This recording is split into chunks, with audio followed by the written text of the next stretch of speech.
তো আজকে আমরা যেটা পড়বো সেটা হচ্ছে বিকিরণের দ্বৈত সত্তা বা তরঙ্গ কণিকা দ্বিতত্ব। বিকিরণের দ্বৈত সত্তা, তরঙ্গ কণিকা দ্বিতত্ব। তো এটা জানার আগে আমাদের একটা জিনিস জানতে হবে যে গত ক্লাসে আমরা আলোচনা করেছিলাম যে আইনস্টাইন কি করেছিল, কোয়ান্টাম তত্ত্বকে ব্যবহার করে আলোক তড়িৎ ক্রিয়া যেটা সেটাকে ব্যাখ্যা করেছিল সম্পূর্ণভাবে। তো সেই কোয়ান্টাম তত্ত্ব কি, যে আলো যেটা আসছে সেটা কি তরঙ্গ নয়, সেটা হচ্ছে ফোটন কণার স্রোত। সেটাকে নিয়ে কি করা হয়েছিল, আলোক তড়িৎ ক্রিয়াকে ব্যাখ্যা করা হয়েছিল। তাহলে এক্ষেত্রে আমরা একটা জিনিস বলতে পারি যে তড়িৎচুম্বকীয় বিকিরণ যেটা যেটা কোয়ান্টাম তত্ত্ব বলা হচ্ছে, তড়িৎচুম্বকীয় যে বিকিরণ সেটাকে যদি ফোটন কণার স্রোত হিসেবে ধরে নেওয়া যায়, ফোটন কণার স্রোত হিসেবে যদি ধরে নেওয়া যায়, তাহলে কি কি ব্যাখ্যা করা যাবে? তাহলে ব্যাখ্যা করা যাচ্ছে কি, আলোক তড়িৎ ক্রিয়া, কৃষ্ণ বস্তুর বিকিরণ, পারমাণবিক বর্ণালী, এসব জিনিসগুলো কি করা আছে, ব্যাখ্যা করা যাচ্ছে। তাহলে তড়িৎচুম্বকীয় বিকিরণ যেটা ফোটন কণার স্রোত হিসেবে যদি আমি ধরে নিই, তাহলে সেই ক্ষেত্রে ব্যাখ্যা করা যাচ্ছে আলোক তড়িৎ ক্রিয়া, কৃষ্ণ বস্তুর বিকিরণ, পারমাণবিক বর্ণালী। কি কি ব্যাখ্যা করা যাচ্ছে না, সেক্ষেত্রে ব্যাখ্যা করা যাচ্ছে না ব্যতিচার, অপবর্তন, সমাবর্তন, এই জিনিসগুলোকে কি করা আছে, ব্যাখ্যা করা যাচ্ছে না। তাহলে তড়িৎচুম্বকীয় বিকিরণকে ফোটন কণার স্রোত হিসেবে এই জিনিস ধরে নিলে এই যে জিনিসগুলো কি হচ্ছে, ব্যাখ্যা করা যাচ্ছে, আর এই জিনিসগুলো কি হচ্ছে, ব্যাখ্যা করা যাচ্ছে না। আবার যদি তড়িৎচুম্বকীয় বিকিরণ যেটা আছে সেটাকে যদি আমরা তরঙ্গধর্মী ধরে নিই, তাহলে সেই ক্ষেত্রে কি কি ব্যাখ্যা করা যাবে, সেই ক্ষেত্রে ব্যাখ্যা করা যাবে আমার কি, ব্যতিচার, অপবর্তন, সমবর্তন, এই জিনিসগুলো ব্যাখ্যা করা যাচ্ছে। আবার ব্যাখ্যা করা যাচ্ছে না কি, আলোক তড়িৎ ক্রিয়া, কৃষ্ণ বস্তুর বিকিরণ, পারমাণবিক বর্ণালী, এইসব জিনিসগুলো ব্যাখ্যা করা যাচ্ছে না। তাহলে এই যে আলো যেটা, সেটাকে কখনো যদি তড়িৎচুম্বকীয় বিকিরণ বা তরঙ্গ হিসেবে ধরে নিচ্ছি, তখন দেখা যাচ্ছে ব্যাখ্যা করা যাচ্ছে এই জিনিসগুলো, ব্যতিচার, অপবর্তন, সমবর্তন, ব্যাখ্যা করা যাচ্ছে না আলোক তড়িৎ ক্রিয়া, কৃষ্ণ বস্তুর বিকিরণ, পারমাণবিক বর্ণালী। আবার ফোটন কণার স্রোত হিসেবে যদি ধরে নেওয়া যায়, আলোক তড়িৎ ক্রিয়া সম্পূর্ণ ব্যাখ্যা করা যাচ্ছে, কৃষ্ণ বস্তুর বিকিরণ, পারমাণবিক বর্ণালী ইত্যাদিগুলো কি হচ্ছে, ব্যাখ্যা করা যাচ্ছে।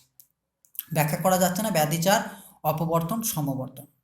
তাহলে এই ক্ষেত্রে আমরা দেখতে পাচ্ছি যে তড়িৎচুম্বকীয় বিকিরণ যেটাকে আমরা বলছি, সেটাকে একবার তরঙ্গধর্মী হচ্ছে, একবার কণাধর্মী হচ্ছে। তা এখানে বলছে যে আধুনিক মতে পরীক্ষাভেদে বিকিরণ কখনো তরঙ্গের মতো, আবার কখনো কণার স্রোতের মতো আচরণ করে। তাহলে একবার কি হচ্ছে, কোন কোন জায়গাগুলোতে কণার মতো আচরণ করছে, এই যে ফটো ইলেকট্রিক এফেক্ট বা আলোক তড়িৎ ক্রিয়া, কৃষ্ণ বস্তুর বিকিরণ, পারমাণবিক বর্ণালী, এইসব জায়গাগুলোতে কি হচ্ছে, বিকিরণ যেটা আছে সেগুলোতে তরঙ্গের মতো, সেগুলোতে হচ্ছে কিসের মতো আচরণ করছে, এইসব আলোক তড়িৎ ক্রিয়া এসবগুলোর জন্য ফোটন কণার স্রোত বা কণার মতো আচরণ করছে। আর আমি যখন ব্যতিচার, অপবর্তন, সমবর্তনে যাচ্ছি, তখন দেখা যাচ্ছে সেই সব জায়গাগুলোতে কি হচ্ছে, যে বিকিরণ যেটা বা আলো যেটা, সেটা কিসের মতো আচরণ করছে, সেটা তরঙ্গের মতো আচরণ করছে। অর্থাৎ এক্ষেত্রে বলা যায় যে যে বিকিরণ যেটা, আলো যেটা আসছে, সেটা হচ্ছে দুটো রূপ। সেই বিকিরণের কটা রূপ, দুটো রূপ। একটা হচ্ছে তরঙ্গ রূপ, আর একটা হচ্ছে কণা রূপ। যে যেখানে যেটা প্রয়োজন সেখানে সেটা আমরা কাজে লাগাবো। তাহলে কণারূপ যখন আমরা বলবো, সেই ক্ষেত্রে আলোক তড়িৎ ক্রিয়া, কৃষ্ণ বস্তুর বিকিরণ, পারমাণবিক বর্ণালী ইত্যাদির ক্ষেত্রে কণারূপ আচরণ করবে। আর এক জায়গায় কিরকম আচরণ করবে, সেটা হচ্ছে তরঙ্গ, সেটা হচ্ছে ব্যতিচার, সমাবর্তন আর অপবর্তনের ক্ষেত্রে তরঙ্গের মতো আচরণ করবে। তাহলে এই ক্ষেত্রে বলা যাচ্ছে যে সুতরাং তরঙ্গ তত্ত্ব ও কণিকা তত্ত্ব, একবার তরঙ্গ ধরছে, একবার কণা ধরছে, পরস্পর বিরোধী তো নয়, বরং একই মুদ্রার এপিঠ-ওপিঠের মতো, পরস্পরের পরিপূরক। অর্থাৎ একটা মুদ্রা এক পিঠ হচ্ছে কণারূপ, এক পিঠ হচ্ছে তরঙ্গরূপ। এক পিঠ হচ্ছে কণারূপ, অন্য একটা পিঠ হচ্ছে তরঙ্গরূপ। একেই বলা হচ্ছে তরঙ্গ কণিকা দ্বিতত্ব বলা আছে, তরঙ্গ কণিকা দ্বিতত্ব। তাহলে বিকিরণের দ্বৈত সত্তা, বিকিরণের দ্বৈত সত্তা বলা হচ্ছে এই যে বিকিরণ যেটা হচ্ছে, সেটা কখনো তরঙ্গের মতো আচরণ করছে, আবার কখনো কি হচ্ছে, সেখানে কণার মতো আচরণ করছে, এটাকে বলা হচ্ছে দ্বৈত সত্তা। আর এই যে তরঙ্গ তত্ত্ব আর কণিক তত্ত্ব, এদেরও কিন্তু পরস্পর বিরোধী নয়। একটা মুদ্রা আছে, তার এই পিঠে যদি কণারূপ বলি, অপর পিঠটাকে বলা হচ্ছে তরঙ্গরূপ। এই জিনিসটা, এটাকে বলা হচ্ছে তরঙ্গ কণিকা দ্বিতত্ব বলা হচ্ছে, তরঙ্গ কণিকা দ্বিতত্ব। এবার আসছি পদার্থ তরঙ্গ। তো আমরা দেখলাম যে আলো যেটা আসছে সেটা কি হচ্ছে, তরঙ্গ। সেই তরঙ্গটাকে আমরা ব্যাখ্যা করতে পারছি না, তরঙ্গ হিসেবে যদি ধরি, সেই ক্ষেত্রে ফটো ইলেকট্রিক এফেক্ট যেটা, সেটা ব্যাখ্যা করা যাচ্ছে না, সেটাকে কি ধরতে হচ্ছে, কণারূপ। অর্থাৎ তরঙ্গ যেটা এলো, যেটা বিকিরণ যেটা এলো, তরঙ্গ যেটা এলো, সেটাকে আমরা কি বলতে পারছি, কণা, পদার্থ বলতে পারছি। তো কণা যেহেতু, কণা কি কখনো তরঙ্গের মতো আচরণ করতে পারে? তরঙ্গকে আমরা বলছি কণা, ঠিক আছে, যেটা ফোটন কণার স্রোত বলছে, আলো যেটা আসছে, বিকিরণ যেটা আসছে, সেটা কি বলছে, আমরা ফোটন কণার স্রোত, অর্থাৎ তরঙ্গটাকে কণা বলছে। তো কণাটাকে কি আমরা তরঙ্গ বলতে পারবো? কোনো কোনো কণাকে আমরা তরঙ্গের আকারে লিখতে পারি কি? সে সম্বন্ধে কি বলেছিল, পদার্থ তরঙ্গের ধারণা এসেছিল 1924 খ্রিস্টাব্দে। ফরাসি পদার্থবিজ্ঞানী লুইস ডি ব্রগলি বলেন যে একটি কণার স্রোতের তরঙ্গের মতো আচরণ করার সম্ভাবনা আছে। তরঙ্গের মতো, তাহলে এক্ষেত্রে কি বলছে, যখন তরঙ্গ যেটা আসছিল সেটাকে কি বলছিলাম, কণার স্রোত। এক্ষেত্রে কি ঠিক উল্টোটা, কণার স্রোতটা কিসের মতো আচরণ করবে, তরঙ্গের মতো আচরণ করবে। ধারণাটা কে দিয়েছিল 1924 খ্রিস্টাব্দে ফরাসি পদার্থবিজ্ঞানী লুইস ডি ব্রগলি এই ধারণাটা দেন যে কণা কখনো কি হতে পারে, তরঙ্গের মতো আচরণ করতে পারে।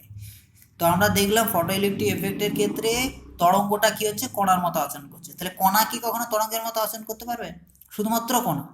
আলো আসছিল, সেটা তরঙ্গ আসছিল, সেই তরঙ্গটাকে আমরা কণা বলছিলাম। এক্ষেত্রে কি বলছে, কোনো কণাকে আমরা, কণার স্রোতকে কি বলছে, আমরা তরঙ্গের মতো বলতে পারবো। তো তিনি বলেছিলেন যে একটি কণার স্রোতের তরঙ্গের মতো আচরণ করার সম্ভাবনা আছে। তার এই সিদ্ধান্তের পেছনে খুব সম্ভবত কিছু কারণ ছিল। কি কারণ ছিল, প্রথম যেটা বলছে যে প্রকৃতি প্রতিসাম্য পছন্দ করে, প্রতিসাম্য অর্থাৎ সবকিছু সাম্য অবস্থানে রাখতে পছন্দ করে। সেজন্যই কি বলছে, যদি তরঙ্গ যদি কণার মতো আচরণ করে, তাহলে কণাও কি হবে, তরঙ্গের মতো আচরণ করতে পারে। প্রকৃতি প্রতিসাম্য পছন্দ করে। তাই প্রকৃতির দুটি সত্তা, একটা হচ্ছে পদার্থ এবং শক্তি, অবশ্যই পারস্পরিক প্রতিসাম্যে থাকবে। পদার্থ আর শক্তি কি হবে, অবশ্যই প্রতিসাম্যে থাকবে। পদার্থ ও শক্তি পরস্পর প্রতিসাম্যে, অর্থাৎ কি হচ্ছে গিয়ে, কণা যদি কিসের মতো আচরণ করে, তরঙ্গের মতো আচরণ করে, তো তরঙ্গ কি হবে, কণার মতো আচরণ করবে। সেই জন্য বলছে প্রকৃতি প্রতিসাম্য পছন্দ করে, দুটো সত্তা থাকে, একটা হচ্ছে পদার্থ আর শক্তি, এটা কি হবে, সবসময় প্রতিসাম্য অবস্থানে থাকবে। কোনটা বেশি কোনটা কম এরকম কিছু ঘটনা ঘটবে না। তাহলে একটা বিষয়গুলো একটা কম হয়ে গেলে সাম্য অবস্থান বজায় থাকবে না। তারপরে কি বলছে, শক্তি বিকিরণ, শক্তি বা বিকিরণ যদি তরঙ্গরূপী ও কণারূপী হয়ে থাকে, তবে পদার্থ কণারূপী তরঙ্গরূপী হবে। শক্তি বা বিকিরণ যেটা তরঙ্গরূপী কণারূপী যদি হয়ে থাকে, তাহলে পদার্থটা কি হবে, কণারূপী, এবং সেই পদার্থটা কখনো কণারূপী হতে পারে, তরঙ্গরূপী হতে পারে। শক্তি যেটা বিকিরণ তরঙ্গরূপী কণারূপী, কার ক্ষেত্রে, আলো যেটা আসছে, বিকিরণ যেটা আসছে, সেটা কখনো ব্যতিচার অপবর্তনের ক্ষেত্রে তরঙ্গরূপ আচরণ করছে, আবার ফটো ইলেকট্রিক এফেক্ট বা আলোক তড়িৎক্রিয়ার ক্ষেত্রে কণারূপ আচরণ করছে। সেই হিসাবে বলা যায় যে পদার্থ কি কোনো তরঙ্গরূপ, কণারূপ এবং তরঙ্গরূপ আচরণ করবে। আবার আমরা জানি একটি আলোক রশ্মিগুচ্ছ যা একটি তরঙ্গ কোনো বস্তুর বিভিন্ন বিন্দুতে শক্তি ও ভরবেগ হস্তান্তর করতে পারে, শক্তি আর ভরবেগকেও হস্তান্তর করতে পারে। আবার একটি কোনো স্রোতও কোনো বস্তুর বিভিন্ন বিন্দুতে শক্তি ও ভরবেগ হস্তান্তরিত করতে পারে। সুতরাং এই কণার স্রোত পদার্থ তরঙ্গ হবে। তাহলে একটা আলোক রশ্মিগুচ্ছ যেটা তরঙ্গ কি করছে, কোনো বস্তুর বিভিন্ন মধ্যে শক্তি ও ভরবেগ হস্তান্তর করতে পারে। যখন বিস্তার লাভ করে তখন কি করবে, একটা একটা বিন্দুতে শক্তি ভরবেগ হস্তান্তর করে দেয়, এটা। সেরকম ভাবে আবার কি হচ্ছে, একটি কণার স্রোত কোনো বস্তুর বিভিন্ন বিন্দুতে শক্তি ভরবেগ হস্তান্তর করতে পারে। সুতরাং এই কণার স্রোত যেটা, এই কণার যে স্রোত সেটা হচ্ছে পদার্থ তরঙ্গ হবে। তাহলে এই কারণগুলো ছিল যে তিনি যে কথাটা বলেছিলেন যে কণার স্রোতে কি হবে, তরঙ্গের মতো আচরণ করবে, তার জন্য হচ্ছে এই কারণগুলো তিনি দিয়েছিলেন। তাহলে ডি ব্রগলি বলেছিলেন যে পদার্থ তরঙ্গের মতো আচরণ করতে পারে। তার তিনি একটা প্রকল্প দিয়েছিলেন। তিনি প্রকল্প কেন দিয়েছিলেন, কারণ কণা যেটা আছে সেটা তরঙ্গের মতো আচরণ করে, তাহলে তরঙ্গ দৈর্ঘ্য পাওয়া যাবে, তিনি সেটা অস্তিত্ব তখন পাননি। তাই তিনি সেটাকে বলা হচ্ছে প্রকল্প। তো এক্ষেত্রে কি হচ্ছে, পদার্থ তরঙ্গের মতো যদি আচরণ করে, ঠিক আছে, তাহলে একটা ফোটনের শক্তি কত, আমরা জানি ই সমান এইচ নিউ। ই সমান কি, এইচ সি বাই ল্যামডা, কারণ সি সমান নিউ ল্যামডা। তাহলে এক্ষেত্রে ল্যামডা সমান আমি কি পাচ্ছি, ল্যামডা সমান আমি পাচ্ছি এইচ সি বাই ই পাচ্ছি। আবার এইচ সমান আমি কি লিখতে পারি, এই সিটাকে কি করতে পারি, নিচের দিকে আমি নামিয়ে দিতে পারি, এভাবে লিখতে পারি H/E/C। আবার E/C সমান আমি পি পেয়েছিলাম, এটা আমরা পেয়েছিলাম ফোটনের যখন ধর্মমূলে পড়ছিলাম, তখন পেয়েছিলাম পি সমান হচ্ছে E/C। তাহলে ল্যামডা সমান আমি কি পাচ্ছি, H/P। তাহলে এই ফোটনের শক্তি যেটা, সেখান থেকে আমি কি করছি, সেখান থেকে ই সমান H/C/ল্যামডা, এখান থেকে ল্যামডা বের করলাম, ল্যামডা সমান হচ্ছে H/C/E, সিটাকে কি করলাম, নিচে নামিয়ে দিলাম, তাহলে H/E/C হচ্ছে, E/Cটা হচ্ছে পি ভরবেগ, কোথা থেকে পেয়েছি, ফোটনের ধর্মবলী থেকে। তাহলে এক্ষেত্রে ল্যামডা সমান আমি কি পাচ্ছি, H/P।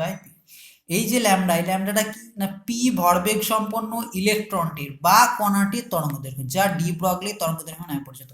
তাহলে এখানে যে ল্যামডাটা আমরা যেটা পাচ্ছি, সেই ল্যামডাটা হচ্ছে গিয়ে ইলেকট্রন বলি বা কোনো কণা বলি, তার ক্ষেত্রে কি হচ্ছে গিয়ে, এটা তরঙ্গদৈর্ঘ্য H/P এর আকারে লেখা হচ্ছে। পিটা হচ্ছে তার ভরবেগ, এইচটা হচ্ছে প্ল্যাঙ্ক কনস্ট্যান্ট, সেটা আমরা জানি।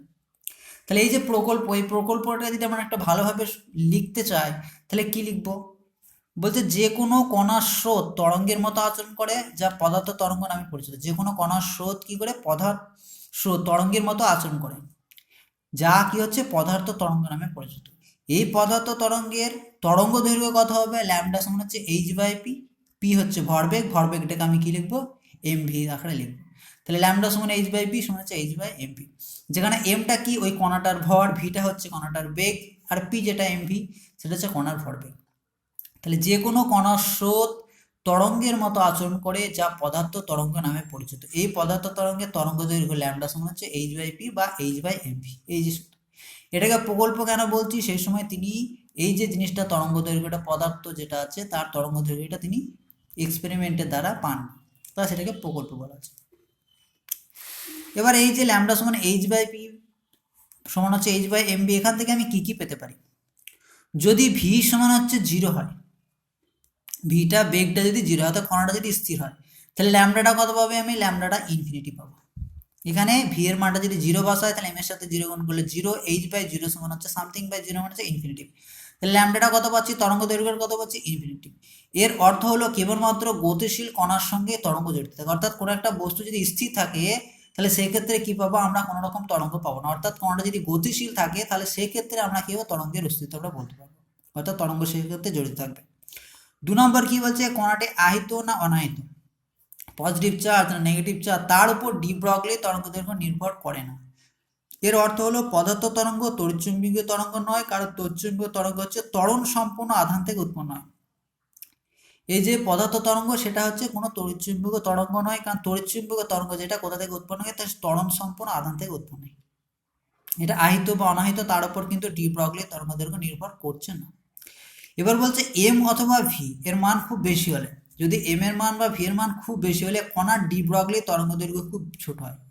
এখানে আমরা দেখতে পাচ্ছি ল্যামডা সমান হচ্ছে h/mv, এম এর মানটা বা ভি এর মানটা যদি খুব বেশি হয় তাহলে সেই ক্ষেত্রে কি হবে, কণার ডি ব্রগলি তরঙ্গ দৈর্ঘ্য কি হবে, ছোট হয়ে যাবে, খুবই ছোট হবে। এম এর মান ভি এর মান যদি খুবই বেশি হয় সেই ক্ষেত্রে ডি ব্রগলি তরঙ্গ দৈর্ঘ্য খুব ছোট হয়ে যাবে, কারণ কি নিচের পাটটা যদি অনেক বড় হয় তাহলে কি হবে, এই অনুপাতটা কত অনেকটা ছোট হয়ে যাবে, তাহলে ল্যামডার মানটা খুব ছোট হবে সেটা বলছে। কণার ভরবেগ বাড়লে তরঙ্গ দৈর্ঘ্য ল্যামডা যেটা সেটা হ্রাস পায়। ভরবেগ এমপি বা পি, পিটা যদি বাড়ে, এটা যদি বাড়তে থাকে তাহলে অনুপাতটা h/p এটা কি হবে, আস্তে আস্তে কমতে থাকবে, অর্থাৎ ল্যামডার মানটা কি হবে, হ্রাস পাবে। তাহলে এই সূত্র থেকে আমরা এই জিনিসগুলো জানলাম। ডি ব্রগলি তথ্যটা দিয়েছিলেন কি, কণার স্রোত হচ্ছে তরঙ্গের মতো আচরণ করে, সেক্ষেত্রে এই যে কণার স্রোত যেটা তরঙ্গের মতো আচরণ করছে তার তরঙ্গ দৈর্ঘ্য কত হবে, ল্যামডা সমান হচ্ছে h/mv বা h/p, এই সূত্রটা তিনি দিয়েছেন। এবার যেটা আমরা করব যে ডি ব্রগলির সাহায্যে কি করব, গতিশীল ইলেকট্রনের ডি ব্রগলি তরঙ্গ দৈর্ঘ্য নির্ণয় করব। ডি ব্রগলি যে প্রকল্প দিয়েছিল তার সাহায্যে কি করব আমরা, এক্ষেত্রে যে গতিশীল একটা ইলেকট্রনের তরঙ্গ দৈর্ঘ্য অর্থাৎ ডি ব্রগলি তরঙ্গ দৈর্ঘ্য নির্ণয় করব, গতিশীল ইলেকট্রনের ডি ব্রগলি তরঙ্গ। তো এই ক্ষেত্রে একটা ইলেকট্রনের আধান কত, 1.6 × 10⁻⁹ কুলম্ব। m0 যেটা স্থির ভর, আর এমনি যে গতিশীল অবস্থায় থাকলো সেই ক্ষেত্রে ভর কত হবে, 9.11 × 10⁻31 কেজি। এখানে স্থির ভর আর এমনি গতিশীল অবস্থায় ভরটা একই হবে, কার্যকর ভর একই হবে, কারণ কি এক্ষেত্রে ইলেকট্রনের যে বেগটা সেটা আলোর গতিবেগের থেকে খুবই কম, সেই জন্য স্থির ভর আর কার্যকরী ভরটা সমান হবে। এবার যদি এই ইলেকট্রনটাকে ভি ভোল্ট ধনাত্মক বিভব দ্বারা ত্বরান্বিত করা হয়, ঠিক আছে, ত্বরান্বিত করা হয়, তবে এটির অর্জিত গতিশক্তি কত হবে, ½ m v² সমান ইলেকট্রন ইভি, ইলেকট্রন ভোল্ট আমরা সেই হিসেবে লিখবো ইভি, এটা আমরা জানি। তাহলে ½ m v² সমান হচ্ছে ইভি লিখলাম, ভিটা হচ্ছে ভোল্ট। তো এই ক্ষেত্রে mv² সমান আমি কত পাচ্ছি, 2ev, 2টাকে এদিকে গুণ করে দিয়েছি, m² v² কি করলাম, উভয় পাশে m দিয়ে গুণ করলাম, তাহলে এটা m² v² হয়ে গেল, এ পাশে m দিয়ে গুণ করলাম 2mev হয়ে গেল। তাহলে এক্ষেত্রে কি করলাম, উভয় পক্ষে বর্গমূল করে দিলাম, mv সমান কি পাচ্ছি, √2mev পাচ্ছি আমি, ভিটা হচ্ছে বেগ আর এই ভিটা হচ্ছে বিভব পার্থক্য বা বিভব বলতে পারি, আর এই ক্ষেত্রে ভিটা হচ্ছে গিয়ে ওই যে ইলেকট্রনটার বেগ, ঠিক আছে, এই ভি বড় ভি হচ্ছে বিভব, আর ভি যেটা হচ্ছে সেটা হচ্ছে গিয়ে ইলেকট্রনের বেগ।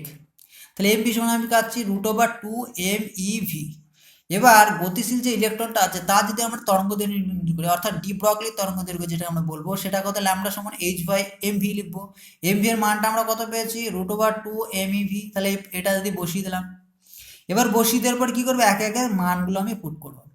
এইচ প্ল্যাঙ্ক কনস্ট্যান্ট মান কত, 6.625 × 10⁻34, এটা আমরা লিখে দিলাম,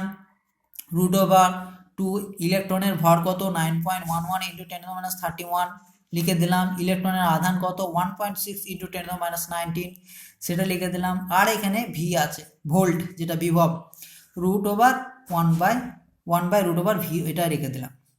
এরপরে ক্যালকুলেশন করার পর দেখা যাচ্ছে এখানে যেটা আসছে 1.227 ইন্টু 10⁻19/√ভি মিটার, এত মিটার আসছে।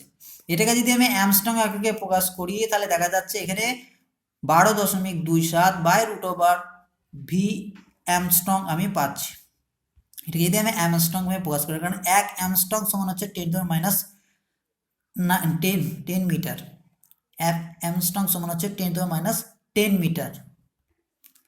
তাহলে 1 অ্যামস্ট্রং সমান হচ্ছে 10⁻10 মিটার। সেখান থেকে এখানে আমি কি করলাম, এখানে একটা নিয়ে গেলাম।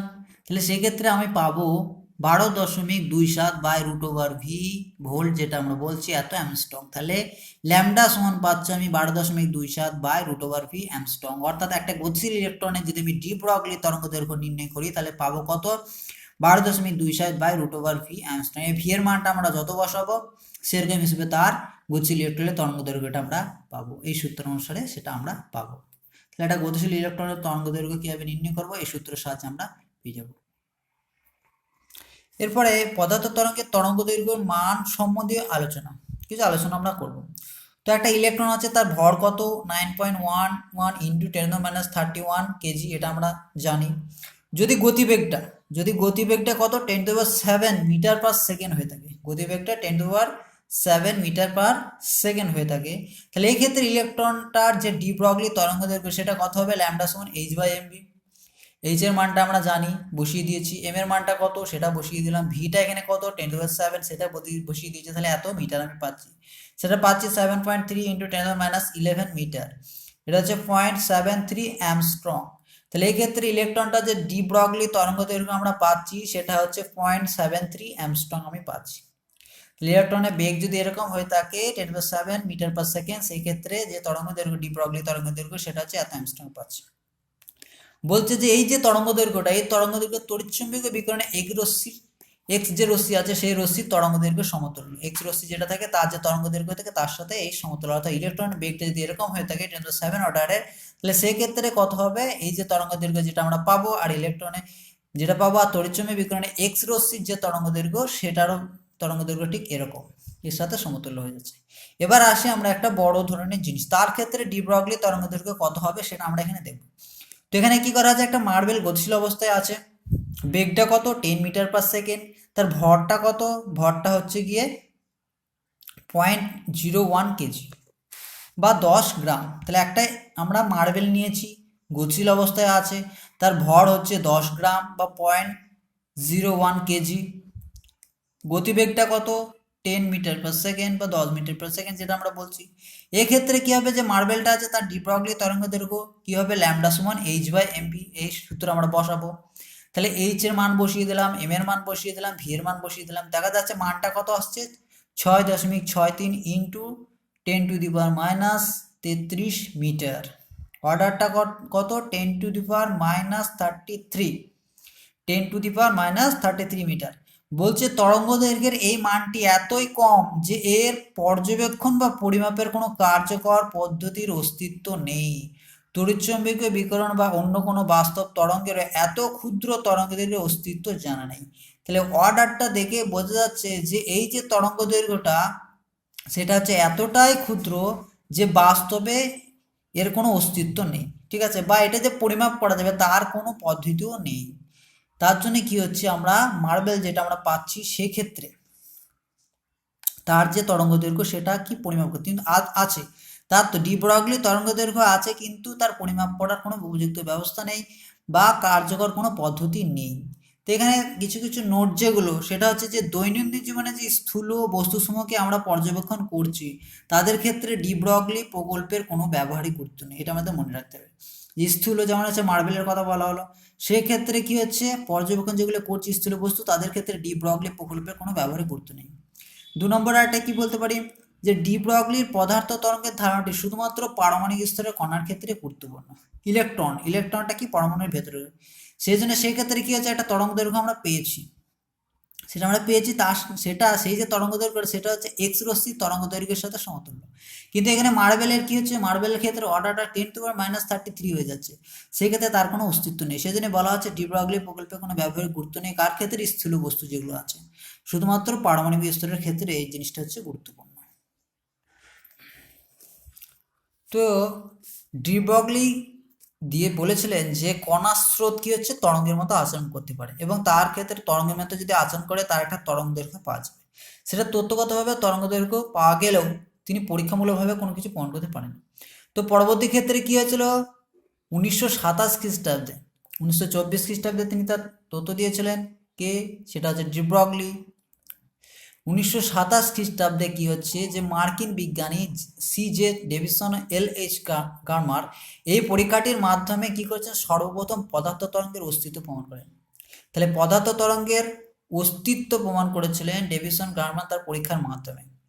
আর ডি ব্রগলি তার তথ্যটা দিয়ে তার প্রকল্প দিয়েছিলেন, তখন তিনি সেটা পরীক্ষামূলকভাবে প্রমাণ করতে পারেনি, শুধুমাত্র ম্যাথামেটিক্যালি যেটা দেখিয়েছিলেন যে হতে পারে। তো এক্ষেত্রে ডেভিসন গার্মার একটা পরীক্ষা করেছিলেন, সেই পরীক্ষার মাধ্যমে পদার্থ তরঙ্গের অস্তিত্ব প্রমাণ করেছিলেন। সেখানে কি হয়েছিল, কিরকম পরীক্ষা, একটা ইলেকট্রন গান নিয়েছিলেন। ইলেকট্রন গান কি, সেখান থেকে কি হচ্ছে, ঠিক বন্দুকে যেমন এক একটা করে গুলি বের হয়, সেই যে ইলেকট্রন গান সেখান থেকে কি হচ্ছে ইলেকট্রন বের হতে থাকে। তো কি হচ্ছে, একটা উত্তপ্ত ফিলামেন্ট যুক্ত ইলেকট্রন গান নিয়েছিলেন, সেখান থেকে ইলেকট্রনগুলো কি হচ্ছে একটা বিভব পার্থক্যের মধ্যে দিয়ে চালনা করেছিলেন, এবং এখানে একটা জায়গায় কি হচ্ছে সেগুলোকে একটা একমুখী স্রোত তৈরি করেছিলেন। স্রোত তৈরি করে ইলেকট্রন গান থেকে ইলেকট্রনগুলো স্রোত একমুখী তৈরি করে এখানে একটা নিকেল ক্লাস একক ক্লাস, নিকেলের একক ক্লাস এখানে আপাতত হচ্ছে। এখান থেকে কি হচ্ছে, ওই যে ইলেকট্রনগুলো সেগুলো হচ্ছে বিক্ষিপ্ত হচ্ছে। এখানে কি আছে, একটা সংগ্রাহক বা কালেক্টর আছে, যেটা কি হচ্ছে এই যে বিক্ষিপ্ত যেগুলো হচ্ছে ইলেকট্রনগুলো এলো, এখানে কি হচ্ছে আঘাতপ্রাপ্ত হলো, বা দেওয়ালে যদি আমরা একটা মার্বেল বা বল ছুড়ি, সেটা বিভিন্ন দিকে কি হচ্ছে বিক্ষিপ্ত হতে পারে।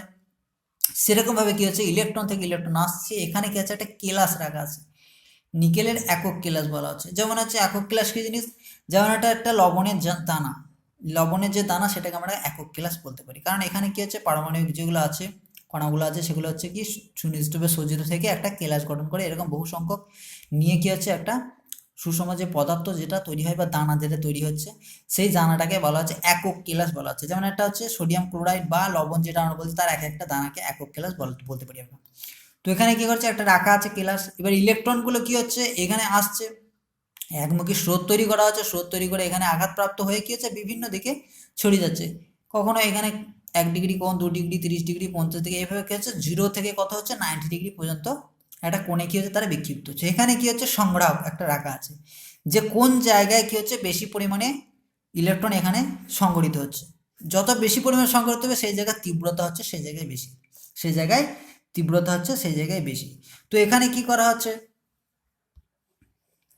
এখানে যে কেলাস পৃষ্ঠের উপর যে আপতিত কোনো সুনির্দিষ্ট শক্তিসম্পন্ন কণার স্রোতের জন্য বিভিন্ন বিক্ষেপণ কোণ হলো θ1, θ2 ডট ডট এরকম, এই বিক্ষেপণ কোণগুলির জন্য বিক্ষিপ্ত রশ্মির তীব্রতার যে মানগুলো সেটা হচ্ছে I1 I2 ডট ডট এর হয়ে যাচ্ছে। অর্থাৎ এক্ষেত্রে কি হচ্ছে ইলেকট্রনগুলো এখানে আঘাত করার পর কি হচ্ছে বিক্ষিপ্ত হয়ে এদিকে ছড়িয়ে পড়ছে, বিক্ষিপ্ত হয়ে এদিকে ছড়িয়ে পড়ছে। তো দেখা যাচ্ছে বিভিন্ন যে কোণে যে ছড়িয়ে আসছে, যেগুলো একটা কোণে দেখা যাচ্ছে অনেক বেশি পরিমাণ ইলেকট্রন এই জায়গায় সংগঠিত হচ্ছে, সেই জায়গার তীব্রতা কি অনেক বেশি পরিমাণ হবে।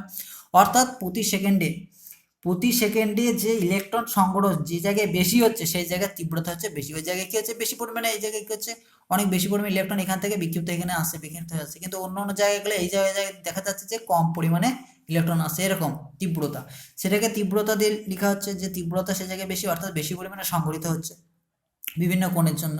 তো দেখা যায় θ1 কোণের জন্য তীব্রতা হচ্ছে I1, অর্থাৎ এই জায়গায় কি হচ্ছে এত পরিমাণ ইলেকট্রন সংগ্রহ হচ্ছে প্রতি সেকেন্ডে। θ2 জন্য কি হচ্ছে I2, এই যে কোণ। তাহলে এই ক্ষেত্রে কি হচ্ছে I1 θ1 I2 θ2 এগুলো কি হচ্ছে একটা পোলার স্থানাঙ্ক আমরা বলতে পারি। এই পোলার স্থানাঙ্কগুলোকে যদি আমরা গ্রাফে প্লট করি তাহলে কিরকম ঘটনা ঘটবে, ঠিক এরকম ধরনের পয়েন্ট পাবো আমরা, I1 θ1 I2 θ2 এরকম ভাবে এ একটা বি একটা এইভাবে আমরা বিন্দু পাবো। এখানে যেটা পিও, ঠিক আছে, এই পিওটা কি, পিওটা হচ্ছে আপতিত আলোক রশ্মি, যেটা বলছি আমরা পিওটাকে আপতিত আলোক রশ্মি বলছি, এটাকে একটা অক্ষ ধরে নিয়েছে, ঠিক আছে, ওপি তার বিপরীত, পি এর বিপরীত হচ্ছে ওপি, একটা অক্ষ ধরে নিয়েছে। এবার এই জায়গাগুলোতে কি করা আছে, I1 theta two I1 theta 1 I2 theta 2 এসব পোলার যে স্থানাঙ্কগুলো বসানো আছে। এবার একটা গ্রাফ প্লট করছে, গ্রাফ প্লট করে দেখা যাচ্ছে ও এ বি কিউ, এই যে রেখার যেটা পাচ্ছে এগুলোকে যোগ করার পর যে রেখাটা পাচ্ছে সেটা হচ্ছে পোলার লেখচিত্র নির্দেশ করছে, পোলার লেখচিত্র নির্দেশ করছে এই জায়গাগুলো। অর্থাৎ থিটা 1 যে কোণের জন্য তীব্রতা হচ্ছে I1, অর্থাৎ প্রতি সেকেন্ডে এত পরিমাণ ইলেকট্রন সংঘটিত হচ্ছে। থিটা 2 জন্য কি হচ্ছে I2। এই জায়গাগুলো পয়েন্টগুলো করার পর ঠিক এরকম ধরনের একটা সরল রেখা পাচ্ছি।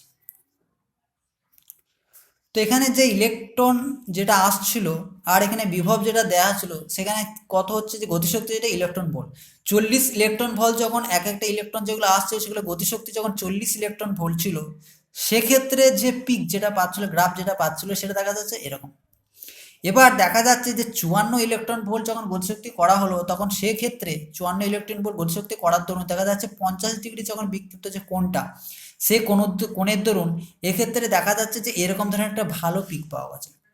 তো এখানে বলা হচ্ছে ডেভিসন ও গারমারের লক্ষ্য করেন আপতিত ইলেকট্রনের গতিশক্তি ক্রমশ বাড়াতে বাড়াতে যখন 54 ইলেকট্রন ভোল্ট হয় তখন 50 ডিগ্রি বিক্ষেপণ কোণে বিক্ষিপ্ত রশ্মির একটি তীক্ষ্ণ চূড়া পাওয়া যায়। ঠিক এরকম ধরনের একটা চূড়া পাওয়া যাচ্ছে 50 ডিগ্রি কোণে, দেখা যাচ্ছে ঠিক অনেক বেশি পরিমাণে এখানে কি হচ্ছে ইলেকট্রন আসছে এবং এরকম ধরনের একটা পিক পাওয়া গেছে। নিকেল ক্লাসটিকে একটি অপবর্তন গ্রেটিংয়ের সঙ্গে তুলনা করলে দেখা যায় যে ইলেকট্রন স্রোতের পরিবর্তে যদি 1.65 অ্যামস্ট্রং তরঙ্গ দৈর্ঘ্যের এক্স রশ্মি যদি নিকেল ক্লাসের উপর লম্বভাবে আপতিত হয় তাহলে ও 50 ডিগ্রি বিক্ষেপণ করে অপবর্তনজনিত সর্বোচ্চ তীব্রতা একটি চূড়া পাওয়া যায়। তাহলে এক্ষেত্রে কি হচ্ছে, ইলেকট্রন আসছিল, ইলেকট্রনের সেক্ষেত্রে গতিশক্তি কত করা হচ্ছে, 54 ইলেকট্রন ভোল্ট করা আছে। তার দরুন দেখা যাচ্ছে 50 ডিগ্রি কোণে একটা কি হচ্ছে ভালো রকম একটা পিক পাওয়া গেছে, চূড়া পাওয়া গেছে, তীক্ষ্ণ চূড়া। এবার কি হচ্ছে ইলেকট্রন বাদ দিয়ে সেই ক্ষেত্রে দেখা যাচ্ছে এক্স রশ্মি ফেলা হচ্ছে, সেই ক্ষেত্রেও দেখা যাচ্ছে যে 50 ডিগ্রি বিক্ষেপণ কোণের দরুন এরকম সেম একটা তীক্ষ্ণ চূড়া পাচ্ছে। এক্ষেত্রে 1.65 অ্যামস্ট্রং এক্স রশ্মি ফেলা হলো, সেই ক্ষেত্রে সেম একই চূড়া পাওয়া যাচ্ছে। তাহলে এখান থেকে একটা সিদ্ধান্ত দেখা যাচ্ছে যে পদার্থ তরঙ্গ সম্বন্ধিত ডি ব্রগলির সূত্র থেকে পাওয়া যায় যে 54 ইলেকট্রন বল গতিসম্পন্ন ইলেকট্রনের ডি ব্রগলি তরঙ্গ দৈর্ঘ্য কত হবে সেই ক্ষেত্রে। তাহলে আমরা জানি একটা সূত্র পেয়েছিলাম 1.27 বাই রুট ওভার বি, ভিটা হচ্ছে বিভব ছিল, এখানে কত 54 ইলেকট্রন ভোল্ট, তাহলে এত অ্যামস্ট্রং। তাহলে এক্ষেত্রে যে ইলেকট্রনগুলো ফেলছিলাম তার দরুন কত ডি ব্রগলি তরঙ্গ দৈর্ঘ্য এটা পাচ্ছি। আবার দেখা যাচ্ছে যে এক্স রশ্মি যদি ফেলা হয় তাহলে সেই ক্ষেত্রে দেখা যাচ্ছে সেম একই রকমই আমি পিক পাচ্ছি, সেই এক্স রশ্মির তরঙ্গ দৈর্ঘ্য কত এটা। অর্থাৎ এই দুটো জিনিস থেকে প্রমাণিত হচ্ছে, যে কি কণাও কখনো কখনো কণার স্রোত হচ্ছে তরঙ্গরূপে আচরণ করে। অর্থাৎ ডি ব্রগলি সূত্রানুসারে তত্ত্বগত মান ও ডেভিসন গারমারের পরীক্ষালব্ধ ফলাফলের এই সাদৃশ্য থেকে পদার্থ তরঙ্গ হিসাবে ইলেকট্রন স্রোতের আচরণ সুস্পষ্টভাবে প্রমাণিত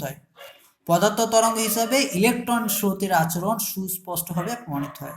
পরীক্ষাটিকে ইলেকট্রন অপবর্তন পরীক্ষা বলা হচ্ছে। তাহলে এই যে জিনিসটা ইলেকট্রন স্রোতের পরিবর্তে কি করা হচ্ছে, এক্স রশ্মি পাঠানো হচ্ছে, দেখা যাচ্ছে সেম একই রকম একটা তীক্ষ্ণ চূড়া পাচ্ছে। এবার ইলেকট্রন যেটা আমরা পাঠাচ্ছি সেই ক্ষেত্রে তার তরঙ্গ দৈর্ঘ্য কত ডি ব্রগলি এটা, আর এক্স রশ্মি যেটা পাঠিয়েছিলাম তার তরঙ্গ দৈর্ঘ্য কত এটা। তাহলে এই দুটো মিলে যাচ্ছে, তাহলে কি হচ্ছে ইলেকট্রন কখনো এক্ষেত্রে কি হচ্ছে কিসের মতো আচরণ করছে, ইলেকট্রন যেটা হচ্ছে তরঙ্গের মতো আচরণ করছে। তার জন্য বলা হচ্ছে যে পদার্থ তরঙ্গ হিসেবে ইলেকট্রন স্রোতের আচরণ সুস্পষ্ট প্রমাণিত হয়, যে ইলেকট্রন সুস্পষ্টভাবে প্রমাণিত, অর্থাৎ ইলেকট্রন স্রোতের আচরণ যেটা সেটা হচ্ছে পদার্থ তরঙ্গ আমরা বলতে পারি। ইলেকট্রন স্রোতের আচরণ একটা পদার্থ তরঙ্গের মতো বলতে পারি, অর্থাৎ কণা কি হচ্ছে তরঙ্গের মতো আচরণ করে, সেটা হচ্ছে ডেভিসন জার্মার তার পরীক্ষার মাধ্যমে প্রমাণ করেছেন। এবার আসছে পদার্থ তরঙ্গের স্বরূপ বা পদার্থ তরঙ্গের যে বৈশিষ্ট্য কি কি থাকবে। যে ডি ব্রগলির প্রকল্প অনুসারে যে কোনো গতিশীল কণাকে একটি পদার্থ তরঙ্গের মাধ্যমে নির্দেশ করা যায়। তাহলে এক্ষেত্রে কি হচ্ছে যে গতিশীল কণা যদি থাকে তাহলে তার একটা তরঙ্গ থাকবে, সেকে তরঙ্গ হিসেবে প্রকাশ করা যাবে, একটি পদার্থ তরঙ্গের মাধ্যম হিসেবে নির্দেশ করা যায়। স্পষ্টত এই জন্য পদার্থ তরঙ্গে কয়েকটি নির্দিষ্ট শর্ত মেনে চলতে হবে। তাহলে কিছু কিছু শর্ত থাকবে, তার ধরুন আমরা বলতে পারছি পদার্থ তরঙ্গ কিরকম, যে গতিশীল কণার সঙ্গে সামঞ্জস্য রেখে পদার্থ তরঙ্গকে হতে হবে একটি চলৎ তরঙ্গ বা প্রগামী তরঙ্গ। তো গতিশীল যে কণা থাকে তার সঙ্গে সামঞ্জস্যকে রেখে পদার্থ তরঙ্গকে হতে হবে একটি চলৎ তরঙ্গ বা প্রগামী তরঙ্গ, 1 নম্বর। 2 নম্বর হচ্ছে কি কণাটি যে বেগে গতিশীল পদার্থ তরঙ্গের গতিবেগে হতে হবে তার সঙ্গে সমান। 3 নম্বর বলছে যে কোনো মুহূর্তে গতিশীল কণাটি একটি নির্দিষ্ট স্থানে অবস্থান করে, সুতরাং পদার্থ তরঙ্গটিকে ওই পদার্থিক তরঙ্গ যেটা আছে সেটাকেও কি করতে হবে, এমন হতে হবে যাতে সেটি ওই মুহূর্তে কণাটির অবস্থান নির্দেশ করতে পারে। তাহলে কোনো একটা মুহূর্তে গতিশীল কণাটি একটি নির্দিষ্ট স্থানে কি করে অবস্থান করে। এখন কি করতে, পদার্থ যে তরঙ্গটা আছে সেটাও কি করবে, এমন হতে হবে যাতে সেটি ওই মুহূর্তে কণাটির অবস্থান নির্দেশ করতে পারে। এই জিনিসগুলো শর্তগুলো পালন করতে হবে। এবার এই যে পদার্থ তরঙ্গ, সেটাকে আমরা কখনো সাইনধর্মী হিসেবে প্রকাশ করতে পারি না, বিশুদ্ধ সাইনধর্মী হিসেবে প্রকাশ করতে পারি না, কারণ তার পদার্থ তরঙ্গের বাস্তব প্রকৃতি সম্বন্ধে সম্যক ধারণা পাওয়া যায় না। এক্ষেত্রে আমরা কি করছি, একটা চলতরঙ্গকে প্রকাশ করছি, সাই সমান এ সাইন ওমেগা টি মাইনাস কে এক্স প্লাস ডেল্টা। ডেল্টাটা কি, ডেল্টাটা হচ্ছে আমার দশা পার্থক্য, ডেল্টাটা হচ্ছে দশা পার্থক্য, ওমেগাটা হচ্ছে কৌণিক বেগ, এটা হচ্ছে বিস্তার। তাহলে একটা চলতরঙ্গকে প্রকাশ করেছে। ঠিক আছে, এই যে চলতরঙ্গটা, এই তরঙ্গটা কি হতে পারে, উভয় পাশে এক্স অ্যাক্সিস বরাবর এই দিকেও কি হচ্ছে ইনফিনিটি পর্যন্ত বিস্তৃতি লাভ করে। তরঙ্গটা এক্স সমান হচ্ছে মাইনাস ইনফিনিটি থেকে এক্স সমান প্লাস ইনফিনিটি পর্যন্ত বিস্তৃত। এর মধ্যে কোথাও তরঙ্গটির কোনো অববন্ধন নেই, ফলে এটি কোনোভাবে গতিশীল কণার তাৎক্ষণিক অবস্থাকে নির্দেশ করতে পারে না। তাহলে আমরা কি বিশুদ্ধ সাইনধর্মী হিসেবে প্রকাশ করতে পারি না, কেন পারি না? এটা যদি আমরা প্রকাশ করি ওয়াই সমান এ সাইন, তাহলে এক্ষেত্রে কি হবে, এটা কি হচ্ছে ডান পক্ষ ইনফিনিটি, বাম পক্ষ ইনফিনিটি পর্যন্ত কি হচ্ছে বিস্তার লাভ করবে। এবং এক্ষেত্রে কি হচ্ছে যে কোনো রকম অববন্ধন নেই, কিন্তু বাস্তবে কি হচ্ছে দেখা যাচ্ছে অববন্ধন থেকে যায়, অববন্ধন থেকে যায়। বলছে পদার্থ তরঙ্গ বিশুদ্ধ সাইনধর্মী তরঙ্গের অনুরূপ বলে ধরে নিয়ে দেখানো যায় যে ডি ব্রগলি তরঙ্গবেগ শূন্য আলোর গতিবেগের চেয়ে বেশি হয়ে পড়ে, যা আইনস্টাইনের আপেক্ষিক তত্ত্বের পরিপন্থী। এক্ষেত্রে কি বলছে যে যদি পদার্থ তরঙ্গ বিশুদ্ধ সাইনধর্মী তরঙ্গের অনুরূপ বলে ধরে নেওয়া যায়, তাহলে দেখা যায় যে ডি ব্রগলির যে তরঙ্গবেগ, সেই ক্ষেত্রে শূন্য যে আলোর গতিবেগের চেয়ে অনেক বেশি হয়ে যায়, সেটা কি হচ্ছে আইনস্টাইনের আপেক্ষিকতা তত্ত্বের হচ্ছে পরিপন্থী। তো কি হচ্ছে, সেই জন্যই বলা হচ্ছে যে পদার্থ তরঙ্গকে কখনো বিশুদ্ধ সাইনধর্মী হিসেবে প্রকাশ করা যায় না। এখানে আরেকটা জিনিস মনে রাখার কথা আছে, আমরা যে তরঙ্গকে বিশুদ্ধ সাইনধর্মী হিসেবে প্রকাশ করছি বা সাইনধর্মী হিসেবে প্রকাশ করি না কেন, সেক্ষেত্রে কি হচ্ছে বাস্তবে কোনো তরঙ্গই বিনা অবমন্দনে ইনফিনিটি থেকে মাইনাস ইনফিনিটি থেকে প্লাস ইনফিনিটি পর্যন্ত বিস্তৃতি লাভ করতে পারে না কখনোই, কারণ সেক্ষেত্রে বাধা আসবে, বাধা এলে সেক্ষেত্রে কি হবে, অবমন্দন থাকবেই, অবমন্দন থাকবেই। যেমন কি হচ্ছে, সেই জন্য কি হচ্ছে আমরা কি বলতে পারি যে একক তরঙ্গের কোনো অস্তিত্ব নেই, সেই ক্ষেত্রে কি হচ্ছে অনেকগুলো তরঙ্গ একের সাথে মিশে গিয়ে সেটা একটা তরঙ্গ গুচ্ছ গঠন করে, সেটাই কি হচ্ছে বিস্তীর লাভ করে। পুকুরে যেমন একটা ঢিল ফেললে কি হবে, সেই জলে অনেকগুলো কি হচ্ছে তরঙ্গ শীর্ষ থাকে, তরঙ্গ পাত থাকে, সেগুলো কি হচ্ছে তরঙ্গের আকারে কি হচ্ছে এক প্রান্ত থেকে অন্য প্রান্তে চলে যাচ্ছে, অর্থাৎ বৃত্তের আকারে কি হচ্ছে চারপাশে লাভ করছে, অর্থাৎ তরঙ্গ গুচ্ছ এখানে ভূমিকা পালন করছে, এককভাবে তরঙ্গ নেই। তো বাস্তবে যে আমরা তরঙ্গগুলো দেখছি সেগুলো হচ্ছে তরঙ্গ না, তরঙ্গ গুচ্ছ দেখছি বা তরঙ্গ সমষ্টি দেখছি। যে ভিন্ন কম্পাঙ্কের একাধিক সাইনধর্মী তরঙ্গের উপরিপাত হলে তরঙ্গ রূপটি পরিবর্তিত হয়, তরঙ্গ রূপ যেটা থাকে সেটা পরিবর্তিত হয়ে যায়। এইভাবে ক্রমশ পরিবর্তনশীল কম্পাঙ্কের বহু সংখ্যক সাইনধর্মী তরঙ্গের উপরিপাতের ফলে যে লব্ধি তরঙ্গ গঠিত হয় তার সাধারণ রূপ সেটা হচ্ছে চিত্রে দেখিয়েছে, সেটা কেমন ঠিক এরকম ধরনের হয়, এক্স অ্যাক্সিস বরাবর দেখানো আছে। এই যে জিনিসটা এটাকে বলা হচ্ছে তরঙ্গ গুচ্ছ বা তরঙ্গ সমষ্টি। অনেকগুলো কি হচ্ছে কম্পাঙ্কের একাধিক সাইনধর্মী তরঙ্গ উপরিপাত ঘটছে, উপরিপাতের ফলে যে তরঙ্গ রূপটা পাওয়া যাচ্ছে, সেই যে জিনিসটা যেটা আমরা পাচ্ছি লব্ধি তরঙ্গ, সেটাই হচ্ছে গিয়ে তরঙ্গ গুচ্ছ বা তরঙ্গ সমষ্টি বলা হচ্ছে। সেটা কেমন ভাবে বিস্তার লাভ করছে ঠিক এইভাবে দেখানো হচ্ছে। এর কিছু বিশেষত্ব আছে, কিরকম বিশেষত্ব, এটি নির্দিষ্ট দিকে গতিশীল একটি চলতরঙ্গ, নির্দিষ্ট দিকে গতিশীল একটি চলতরঙ্গ, এটি একটি স্বল্প পরিসরে সীমাবদ্ধ তরঙ্গ, স্বল্প পরিসরে থাকে, তাই এই তরঙ্গ একটি গতিশীল কণার তাৎক্ষণিক সম্ভব অবস্থান নির্দেশ করতে পারে, তাৎক্ষণিক অবস্থান নির্দেশ করতে পারে। গাণিতিক বিশ্লেষণের মাধ্যমে দেখা যায় এই ধরনের তরঙ্গ গুচ্ছের যে বেগ, যেটা তরঙ্গগুচ্ছ যেটা থাকে গ্রুপ ভেলোসিটি, যেটা আমরা বলবো গ্রুপ ভেলোসিটি ভিজি, সেটা হচ্ছে ডি ওমেগা বাই ডিকে, এই দ্বারা প্রকাশ করা আছে, ডি ওমেগা বাই ডিকে এই দ্বারা প্রকাশ করে। হায়ার এডুকেশন যখন আছে সেগুলো এগুলো আরো বেশি ডিটেলসে আছে, জিনিসগুলো আমরা পাবো। বলছে যথাযথ গণনা করে দেখা যায় যে ভিজি গ্রুপ ভেলোসিটি আর ভি অর্থাৎ গুচ্ছ বেগ ভি জি গতিশীল কণার বেগ, যেটা বেগের সঙ্গে মিলে যায়। সুতরাং যথাযথভাবে গঠিত তরঙ্গগুচ্ছ বা তরঙ্গ সমষ্টি পদার্থ তরঙ্গকে সঠিকভাবে নির্দেশ করে। তাহলে তরঙ্গগুচ্ছ বা তরঙ্গ সমষ্টি সেটাই হচ্ছে পদার্থ তরঙ্গকে সঠিকভাবে নির্দেশ করতে পারে, তরঙ্গগুচ্ছটাই নির্দেশ করতে পারে, সেটা এখানে বলা হচ্ছে। এরপরে যেটা আসবে সেটা হচ্ছে তরঙ্গ অপেক্ষক সাই, সেটা কি জিনিস? আমরা একটা জিনিস জানি যে শব্দ তরঙ্গ যেটা হচ্ছে সেটা কি স্থিতিস্থাপক তরঙ্গ। কেন স্থিতিস্থাপক তরঙ্গ? কারণ মাধ্যমে যে কণাগুলো থাকে সেই কণাগুলোর কি হচ্ছে কম্পন হয়, কম্পন হয়ে গেছে স্থিতিস্থাপক তরঙ্গ উৎপন্ন হয়, সেটা গেছে মাধ্যমে চারিদিকে ছড়িয়ে পড়ে। আবার যে আলোক তরঙ্গ যেটা সেটা কি তড়িৎচুম্বকীয় তরঙ্গ। কারণ কি তড়িৎচুম্বকীয় তরঙ্গ কেন বলছি? কারণ এক্ষেত্রে কি হচ্ছে তড়িৎ ক্ষেত্রে চৌম্বক ক্ষেত্রে কম্পন হচ্ছে এবং মাধ্যমের মধ্যে দিয়ে ছড়িয়ে পড়ছে। অর্থাৎ এক্ষেত্রে তড়িৎ ক্ষেত্র ও চৌম্বক ক্ষেত্রের কম্পন হচ্ছে তড়িৎচুম্বকীয় তরঙ্গের উৎসের কারণ। আর স্থিতিজ তরঙ্গের ক্ষেত্রে গেছে মাধ্যমের কণাগুলোর যে কম্পন তার উৎসের কারণ। এক্ষেত্রে পদার্থ তরঙ্গ যেটা আমরা বলছি, পদার্থ তরঙ্গ কি হচ্ছে উৎস হিসেবে কি কাজ করে? উৎস হিসেবে কি কিন্তু একটা তরঙ্গ অপেক্ষক সায়ের কম্পন, ঠিক আছে, এটাই হচ্ছে উৎস হিসেবে কাজ করে। পদার্থ তরঙ্গ এটা আমাদের মনে রাখতে হবে যে স্থিতিস্থাপক তরঙ্গ নয় আবার তড়িৎচুম্বকীয় তরঙ্গও নয়, স্থিতিস্থাপক তরঙ্গ নয় আবার তড়িৎচুম্বকীয় তরঙ্গও নয়, এটা আমাদের কিন্তু মাথায় ভালোভাবে রাখতে হবে। তাহলে এই উৎস কোথা থেকে হচ্ছে? পদার্থ তরঙ্গ উৎস কোথায়? বলছে একটি তরঙ্গ অপেক্ষক সায়ের কম্পন। বলছে অবস্থান ও সময় সাপেক্ষে সায় অপেক্ষকের যে কম্পন হয় পদার্থ তরঙ্গের উৎপত্তি বিস্তার হয়ে থাকে সেই তরঙ্গের সঙ্গে সঙ্গতিপূর্ণ। তাহলে উৎপত্তিটা কোথায় হচ্ছে? একটা তরঙ্গ অপেক্ষক থেকে সায় তার কম্পনের জন্য উৎপত্তি লাভ করে, বিস্তারটা কি হচ্ছে অবস্থান ও সময় সাপেক্ষে অপেক্ষকের যে কম্পন তার সাহায্যে উৎপত্তি বিস্তার হয়ে তার সঙ্গে সঙ্গতি রেখে থাকে। এক্ষেত্রে আরো একটা জিনিস আমাদের মনে রাখতে হবে, যে কোনো গতিশীল কণা গতির যে কোনো মুহূর্তে একটি বিন্দুতে অবস্থান করে, অথচ সংশ্লিষ্ট পদার্থ তরঙ্গটি সেই মুহূর্তে কি করছে কিছুটা পরিসর জুড়ে থাকে। তরঙ্গ কিন্তু একটা জায়গায় থাকছে না, পুরো একটা মোটামুটি একটা জায়গা জুড়ে অবস্থান করছে। গতিশীল কণা কি করছে? একটা বিন্দুতে অবস্থান করছে যে কোনো একটা মুহূর্তে, একটি মাত্র বিন্দুতে সীমাবদ্ধ থাকে না, জুড়ে থেকে একটি মাত্র বিন্দুতে সীমাবদ্ধ থাকে না। কি কোনটা থাকে না? এই যে পদার্থ তরঙ্গ যেটা সেটা কিন্তু একটা বিন্দুতে সীমাবদ্ধ, একটা জায়গা জুড়ে অবস্থান করছে, কিন্তু গতিশীল কণাটা একটা বিন্দুতে অবস্থান করছে। তো কোয়ান্টাম বলবিদ্যা থেকে সিদ্ধান্ত করা যায় এই ঘটনাটি পদার্থ তরঙ্গের একটি স্বকীয় ধর্ম। পদার্থ তরঙ্গের একটি স্বকীয় ধর্ম কি? যে গতিশীল কণা থেকে যে পদার্থ তরঙ্গ তৈরি হচ্ছে সেটা কিন্তু একটা জায়গা জুড়ে অবস্থান করছে, কোনো একটা বিন্দুতে সীমাবদ্ধ থাকছে না, কিন্তু এই গতিশীল কণাটা কোথায় থাকছে? একটা বিন্দুতে অবস্থান করছে। তরঙ্গগুচ্ছ কখনো একটি মাত্র বিন্দুতে কেন্দ্রীভূত হয় না। কোনো মুহূর্তে কোনো একটি বিন্দুতে কণাটির অবস্থানের সম্ভাব্যতাকে নির্দেশ করা যায় ওই বিন্দুতে তরঙ্গ অপেক্ষক সাই এর বাস্তব বর্গ সাই স্কোয়ারের মাধ্যমে। তাহলে কোনো একটা কণার অবস্থান নির্ণয়, কোনো একটা বিন্দুতে কণাটার যে অবস্থান সেটা প্রবাবিলিটি বলা হচ্ছে, সেক্ষেত্রে নির্দেশ করা যাবে কি তরঙ্গ অপেক্ষক সাইয়ের বাস্তব বর্গ সাই স্কোয়ারের মাধ্যমে নির্ণয় করা যাবে। এসব জিনিসগুলো কি এখন জাস্ট এরকম টাস্ক দেওয়া আছে, পরবর্তী ক্ষেত্রে যখন হায়ার এডুকেশন করবে তখন এসব জিনিসগুলো আরও ডিটেলসে জানবে। আমাদের শুধু এটুকুই জানতে হবে যে কোনো একটা কণার স্রোত পদার্থ তরঙ্গ হিসেবে আচরণ করতে পারে। সেই ক্ষেত্রে যে পরীক্ষাটা ডেভিডসন জার্মান করেছিলেন, পরীক্ষার মাধ্যমে দেখিয়েছিলেন যে কণার স্রোতে কি হচ্ছে তরঙ্গের মতো আচরণ করে। আর ডি ব্রগলি যে হাইপোথিসিস যেটা দিয়েছিলেন, প্রকল্প যেটা দিয়েছিলেন, সেই প্রকল্পটা কি সেটা আমাদের জানতে হবে। এইসব জিনিসগুলো জানতে হবে। আর পদার্থ তরঙ্গের স্বরূপ যেটা আমরা দেখলাম, প্রকৃতি কেমন হতে হবে সে সম্বন্ধে আমরা একটু ডিটেলসে জানলাম।